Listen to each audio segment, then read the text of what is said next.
It's important to get a good understanding of date formatting as well, because making your dates look right in Excel can definitely improve a workbook. Here's an example of good dates representing monthly sales, and here's an example of bad dates. One, because it looks bad, and two, because it's misleading. It's not actually the 1st of January that we care about, it's all of January. But to store it as a date value, you do need to include a day. So that's where formatting comes in handy. So let's take a look at how we can format our dates. You can just use this drop down and select short date, which is what it already looks like, or long date, which will turn it into kind of words. So let's just undo the column change and that formatting change. And we'll show you how to get formatting looking like this. So this is a custom date formatting, and it just involves using Control 1 and then going to custom. You can actually choose from these date options here and see if anything here fits your needs.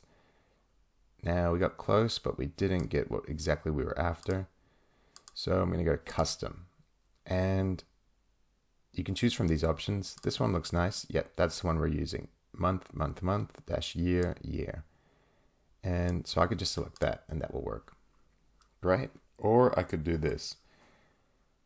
Understand that D represents day. So I want 2 digits for the day. If I want month, I can show month as a digit. If I do 1M, 2 digits if I do 2 M's. And if I do 3, it's going to change it to a word. And I can use 4 letters of M if I want to show the full month. And year can just be 2 or more to show the full date. So gaining an understanding of that is useful. You don't actually need dashes. You can just use spaces, but that will show spaces in the date.